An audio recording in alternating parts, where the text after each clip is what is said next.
ஓம் முருகா போற்றி. ஓம் சரவண பவ. முருகன் பெருமானை பற்றிய சில தகவல்களை நாம் அறிந்து கொள்ளலாம்.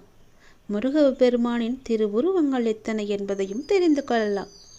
முதலாவதாக சக்திதர், 2 கந்த சுவாமி, 3 தேவசேனாதிபதி, 4 சுப்பிரமணியர், 5 கஜவாகனர், 6 சரவணபவர், 7 கார்த்திகேயர், 8 குமாரசுவாமி, 9 சண்முகர், 10 தாரகாரி, 11 சேனாபதி, 12 பிரம்மசாத்தர், 13 வள்ளி கல்யாண சுந்தரர், 14 பாலசுவாமி, 15 கிரவுஞ்ச பதனார், 16 சிகிவாகனர். முருகன் அளித்த 6 பகைவர்கள், அதாவது ஆணவம், கண்மம், குரோதம், லோபம், மதம், மாச்சரியம். முருகனை பூஜிப்பதால் சிறப்பு பெற்ற தலம் மயிலாடுதுறைக்கு அருகிலுள்ள திருவிடைக்களி. இங்கு முருகப்பெருமானுக்கு பின்புறம் சிவலிங்கம் இருக்கிறது. குராமத்தடியில் முருகன் பூஜித்ததுதான் இங்கு சிறப்பு. அதுபோல திருவேற்காட்டில் வேல மரத்தடியில் முருகன் பூஜித்த சிவலிங்கம் முருகனுக்கு முன்புறமாக உள்ளது. முருகப்பெருமான் போர் புரிந்து அசுரர்களை அழித்த இடம் 3. 1 சூரபத்மனை வதம் செய்தது திருச்செந்தூர், 2 தாரகாசுரனை வதம் செய்தது திருப்பரங்குன்றம், 3 இந்த இருவரின் சகோதரனான சிங்கமுகாசுரனை வதம் செய்தது போரூர். திருத்தணி சுப்பிரமணிய சுவாமி கோவில் மூலவரின் நெஞ்சில் சிறிய பள்ளம் இருக்கின்றது. சூரனை வதம் செய்யும் போது அவனோடு மோதியதால் இந்த பள்ளம் ஏற்பட்டதாம். செவ்வாய் தோஷம் உள்ளவர்கள் அதிகாலையில் குளித்து முடித்து தூய்மையுடன் ஸ்ரீ சுப்பிரமணிய அஷ்டகம் ஓத வேண்டும். இதனால் தோஷம் விலகி அவர்களுக்கு நன்மை உண்டாகும். முருகப்பெருமானின் வலப்புறமுள்ள 6 கரங்களில் அபயகரம், கோழிக்கொடி, வச்சிரம், அங்குசம், அம்பு, வேல் என்ற 6 ஆயுதங்களும், இடப்புறமுள்ள 6 கரங்களில் வரமளிக்கும் கை, தாமரை, மணி, மழுதண்டாயுதம், வில் போன்றவையும் இருக்கும். கந்த புராணத்தில் வரும் சுப்பிரமணிய சோஸ்திரம் தினசரி அதிகாலையில் படிப்பவர்களது அனைத்து பாவங்களுமே நிவர்த்தியாகும். முருகப்பெருமானை வணங்கி திதி, சஷ்டி, விஷாகம், கார்த்திகை, திங்கள், செவ்வாய் ஆகிய உகந்த நாட்கள் முருகப்பெருமானை வணங்கி விரதம் இருக்கலாம். முருகன் கங்கையால் தாக்கப்பட்டான். இதனால் காங்கையன் என்று பெயர் பெற்றான். சரவண பொய்கையில் உதித்தான். ஆகையினால் சரவணபவன் என்றும் அழைக்கப்பட்டான். கார்த்திகை பெண்களால் வளர்க்கப்பட்டதால் கார்த்திகேயன் என்றும், சக்தியினால் 6 உருவமாக ஆக்கப்பட்டதால் கந்தன் என்றும் பெயர் பெற்றான். குமரக்கோட்டம் என்பதே சண்முக பெருமானின் வாசஸ்தலமாகும். இது காஞ்சிபுரத்தில் உள்ளது. கந்த பெருமானின் புகழ் சொல்லும் நூலான திருப்புகழ் நூலினை இயற்றியவர் யார் தெரியுமா? அருணகிரிநாதர்.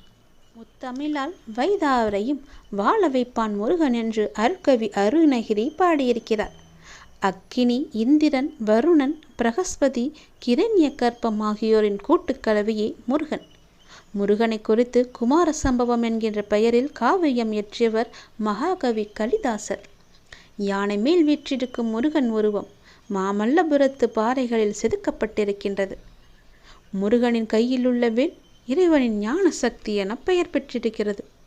முருகனை திருஞான சம்பந்தராய் அவதாரம் செய்தார் என்று பலர் சொல்கின்றனர்.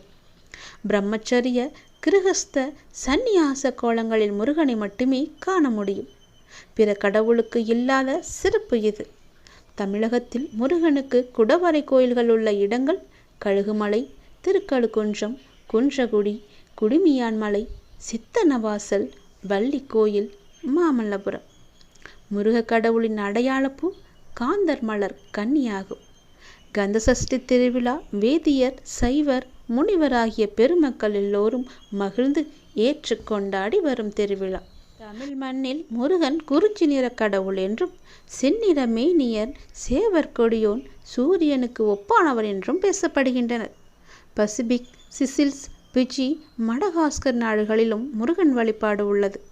மலைகளில் குடிகொண்டுள்ள குமரனுக்கு சிலம்பன் என்றொரு பெயரும் உள்ளது. முருகனுக்கு விசாகன் என்றும் ஒரு பெயர் இருக்கிறது. விசாகன் என்றால் மயிலில் சஞ்சரிப்பவன் என்பது பொருள். முருகனின் கோழி கொடிக்கும் குக்குடம் என்றோர் பெயருண்டு. இந்த கோழியே வைகறை பொழுதில் ஓங்கார மந்திரத்தை ஒளி வடிவில் உணர்த்துவது. வட America, Canada, England, German, Ilangai, Paris, Australia, Africa, Malaysia, Singapore முதலிய நாடுகளில் முருகன் கோவில் அதிகம் உள்ளன. முருகப்பெருமானுக்கு உகந்த மலர்கள் முல்லை, சாமந்தி, ரோஜா, காந்தன் முதலியவை. முருகனை ஒரு முறையே வலம் வருதல் வேண்டும். முருகனை போன்று கருப்பை வாசம் செய்யாத வேறு தெய்வம் வீரபத்திரர். 10 மலை என்ற பெரிய மலை மீது முருகன் இருக்கிறார். இந்த கோவில் மலேசியாவில் உள்ளது. கோலாலம்பூரிலிருந்து 18 கிலோமீட்டர் தூரத்தில் உள்ளது. தைப்பூசம் இங்கு மிகவுமே விசேஷம். முருகனுக்கு உருவமில்லாத கோவில் விருத்தாச்சலத்தில் உள்ளது. பெயர் கொளஞ்சியப்பர். அருவுருவ நிலை பிரார்த்தனை தலம் என்றும் இதனை கூறுவார்கள். கந்தசஷ்டி கவசத்தை எழுதியவர் தேவராயன். முருக வழிபாடு என்பது சண்மதம் என்றும் சொல்லப்படுகின்றது. கோபுரத்து இளையனார் என்கிற முருகன் சன்னதி திருவண்ணாமலையில் உள்ளது. முருகன் வீற்றிருக்கும் மிக நீண்ட மலை திருத்தணி பள்ளிப்பட்டு ரோட்டில் அமைந்துள்ள நெடிய மலை.